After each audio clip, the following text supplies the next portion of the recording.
안녕하세요. 남간사관학원의 남간입니다. 오늘부터는 근육계에 대해서 알아보도록 할게요.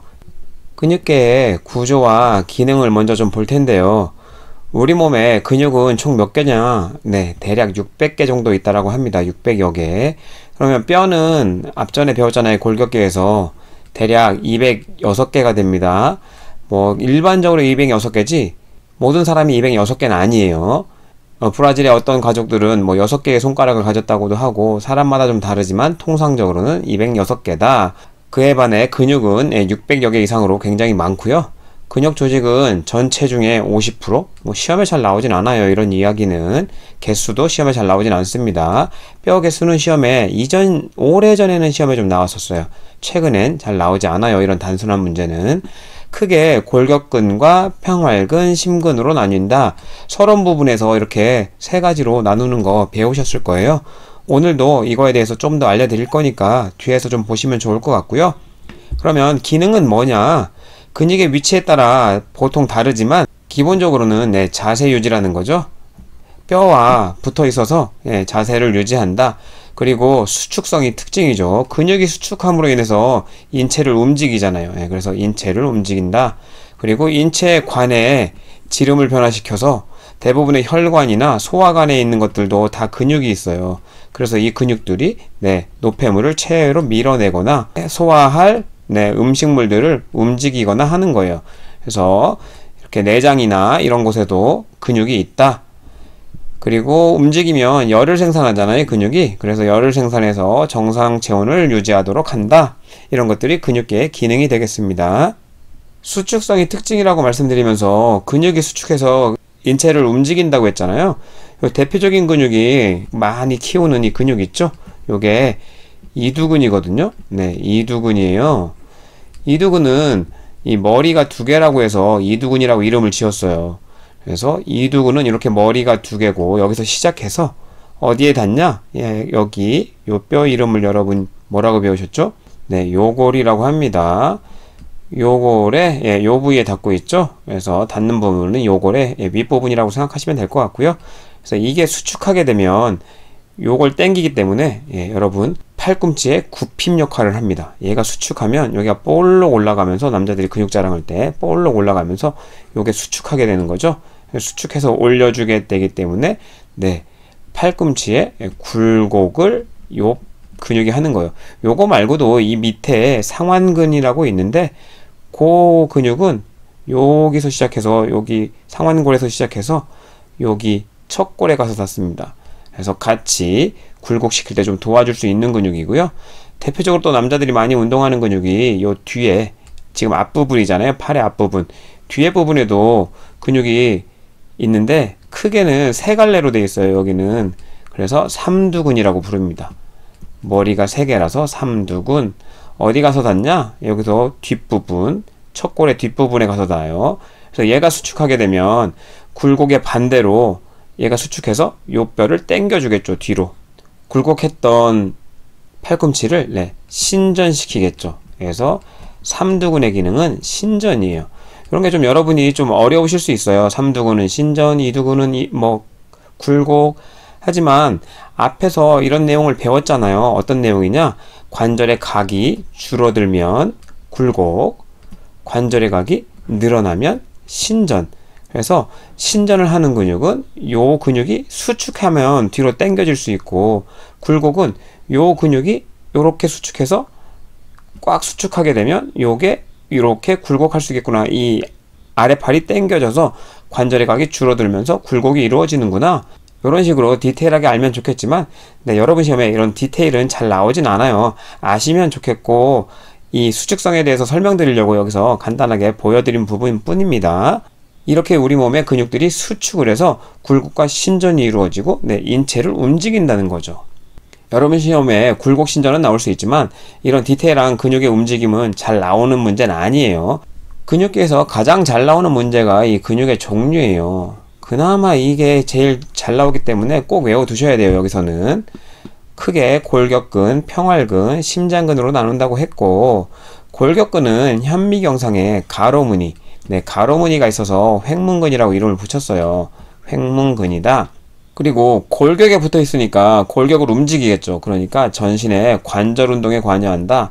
그리고 호흡에도 관여한다. 호흡에는 어떻게 관여하는지는 조금 이따가 알려드리기로 하고요.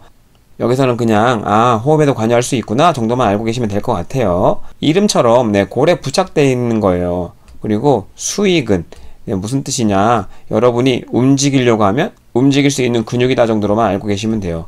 반대로 불수의근은 여러분이 움직이려고 해서 움직이는 게 아니라 알아서 움직이는 것을 불수의근이라고 합니다.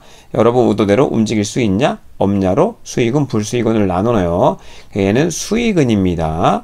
이런 게 시험에 나올 수 있어서 꼭 알아두시고, 근육의 수축은 빠르지만 지속적인 운동에 필요하기 쉬움. 그래서 잘 나오진 않아요. 이런 얘기는 잘 나오는 건 골격근은 횡문근이면서 수의근이라는 거. 요게 잘 나오기 때문에 꼭 알아두세요. 횡문근이라고는 왜 부르냐? 가로 무늬가 있어서. 그리고 평활근은 주로 소화관, 요관, 난관 등의 관벽이나 혈관, 방광, 자궁 등을 형성하는 이런 내장근들을 평활근이라고 불러요. 이 내장근에는 골격근과 달리 가로 무늬가 없어요. 가로 무늬가 없어서 민무늬근이라고도 부릅니다. 요런 게 시험에 좀 나올 수 있는 단어고요. 자율신경의 지배하에 불수의근. 자율신경은 자율적으로 움직인다는 뜻이에요. 여러분 시험에 나중에 교감신경, 부교감신경이 좀 나올 수 있긴 한데, 여기서는 자율적으로 움직이는 신경, 그게 크게 두 가지는 교감신경과 부교감신경계로 나눌 수 있다. 이거의 움직임에 따르기 때문에 여러분 의도대로 움직이냐? 아니라는 거죠. 자기가 알아서 움직여요. 그래서 불수의근이라는 게 시험에 나올 수 있어요. 그래서 평활근은 가로무늬가 없어서 민무늬근이라고 부르고, 여러분 의도대로 움직이지 않는 불수의근이다. 골격근과 달리는 수축근들이지만 지속성은 높음. 이런 것도 시험에 잘 나오진 않아요. 여러분이 운동하면 굉장히 힘들죠. 피로하기 쉽다는 뜻이고, 여러분 평활근은 내장에 있는 대부분의 근육들이기 때문에 여러분이 움직이지 않아요. 알아서 음식물이 들어오면 계속 음식물을 이동시키면서 꾸준히 움직이죠. 알아서 움직이지만 별로 피로하지도 않고 알아서 지속적으로 움직인다는 거죠. 시험에 잘 나오진 않는 부분이라서 굳이 아실 필요는 없겠지만, 그래도 그렇게 간단하게 외울 수 있는 부분이기 때문에 알아두셔서 나쁠 건 없어요. 심장근은 골격근과 평활근에서 하나씩 가져왔어요. 무슨 얘기냐? 심장근이란 말 자체가 심장벽에만 존재하겠죠. 그래서 심장에만 존재하는 근육이고 가로무늬가 있어요. 그래서 횡문근, 어디서 가져온 거죠? 골격근의 특징이죠. 골격근의 특징에서 횡문근이 가져오고요. 자율신경의 지배를 받아서 불수의근이에요. 그래서 요거는 평활근의 특징이잖아요. 두 개가 공존해요. 그래서 횡문근이자 불수의근 두 개가 따로 공존하죠. 하나는 골격근에서 횡문근, 평활근에서 불수의근. 요런 게 시험에 나올 수 있는 부분이기 때문에 꼭 외워두세요. 특수신경섬유가 있어서 자동기능으로 심장의 수축이 가능. 이건 나중에 배울 부분인데, 심장은 자체 신경 전도로가 있어요. 그래서 나중에 배우실 거예요. 심장에 가시면 동방결절이니 방실결절이니 이런 게 있어서 자체적으로 심박동을 조절할 수 있어요. 그래서 뇌사에 빠진 분들도 심장은 자율적으로 움직입니다. 왜? 자체의 신경 전도로가 있어서 가능한 거예요. 심장에 가서 배우실 거니까 여기선 간단하게 이 정도만 기억해 두시고, 심근이 수축해서 혈액이 전신에 공급되는 거죠. 그래서 심장이 무슨 기능을 한다? 펌프 기능을 한다는 거죠. 혈액을 전신으로 보내는 펌프 기능을 한다는 게 심장의 가장 큰 기능이에요. 그리고 규칙적인 박동으로 순환을 유지한다. 심장의 특징이죠. 근육 주사 부위도 여러분 시험에 좀 나오기도 하고, 시험보다는 여러분 병원에 가서 꼭 써야 될 부분이잖아요. 그래서 필히 잘 알아두셔야 되는 부분이에요. 여러분에게 가장 중요한 건 요거랑 요거죠. 가장 많이 쓰는 부위예요. 그 중에서도 이 대둔근 부위를 가장 많이 쓰기 때문에 일단 알려드리면, 이렇게 엉덩이를 좌측 우측 나눠서 딱 보시면 요걸 4등분을 먼저 하는 거죠. 그래서 4등분을 딱 엉덩이를 4등분하고 거기서 또 4등분을 해서 이 외측에다가 보통 넣습니다. 그래서 가장 쉽게 4등분 그리고 또 4등분을 그려서 그 바깥쪽에다가 보통 주사한다고 생각하시면 돼요. 왜 그러냐? 여기 좌골신경이 지나가고 요 근처에 혈관들이 좀 있을 수가 있어요. 그래서 요 위험하게 좌골신경과 혈관을 피하기 위해서 이렇게 4등분한 걸 2번 그려서 그 외측에다, 상외측에다 놓게 되는 거죠. 그러면 신경혈관들을 다 피할 수 있고 큰 근육에다 주사를 할 수 있기 때문에 위험을 피할 수 있는 거죠. 그리고 여러분 여기서는 하나 알아두셔야 되는 게 근육 주사를 하면 항상 한번 시린지를 당겨 보는 거 아시죠? 뒷부분을. 왜? 혈액이 나오는지 안 나오는지 확인하는 거예요. 혈액이 나오면 안 돼요. 왜? 혈관으로 들어간 거잖아요. 그래서 혈액이 나오지 않아야 근육 주사를 할 수 있는 거고, 혈액이 나오게 되면 혈관으로 들어간 거기 때문에 여러분 바로 빼내셔야 돼요. 이거는 임상에서 할 내용이니까 꼭 기억해 두시고, 기본관에서도 나올 수 있는 문제이기 때문에 같이 기억해 두셔도 좋을 것 같아요. 요거는 보통 둥근의 배면 부위를 주사할 때 쓰는 방법이고요. 요거는 둥근의 측면 부분이라고 얘기해요. 그래서 어떻게 주사하느냐, 여기 이 부분이 여러분 대전자 부분이거든요. 대퇴골에서 쭉 따라오다 보면 툭 튀어나와 있는 부분이 있어요. 거기가 대전자 부위인데, 대전자 부위에 손바닥을 올려놓고 여기 전상장골극이라고 그러거든요. 여기 장골이라고 골격계에서 배우셨어요. 거기에 따라서 쭉 내려오다 보면 뾰족 튀어나온 부분을 전상장골극이라고 불러요. 그래서 요 부위에 여기 검지 부위를 갖다 대고 중지를 벌린 다음에 그 사이에 주사하게 되는 거죠. 그래서 여기 공간에 주사하게 되는 게 둥근의 측면 부위라고 얘기해요. 여긴 둥근의 배면 부위. 이 배가 등배자라 그래서 등 쪽 부위라는 거죠. 엉덩이의 등 쪽 부위. 이 측면엔 왜 넣게 되느냐, 요실금이라든지 이런 배설 문제가 있는 환자들이 이 주사 부위에 혹시나 흡수될 수 있으니까 아예 이렇게 측면으로 놓으면 그런 문제에서 해방될 수 있잖아요. 그런 경우에 측면으로 좀 넣을 수 있는 거죠. 그리고 여기 삼각근 부위는 요 근육이 삼각근이에요.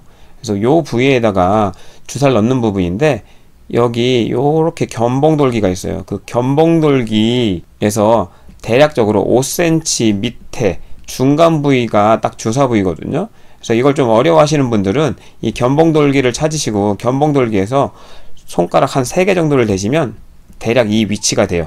손가락 3개, 그리고 중앙외곽선을 따라서 손가락 3개 위치에서 중앙외곽선에 맞춰서 딱 넣으시면 그 부위가 주사 부위입니다. 여기는 보통 1, 2cc 정도밖에 주사가 안 되고 맥시멈 2cc지 보통은 1cc 이내만 주사하게 돼 있어요. 그리고 여기 둔 부위는 보통 맥시멈 5cc라고 얘기하는데, 통상적으로는 3cc 정도만 주사하게 되어 있습니다.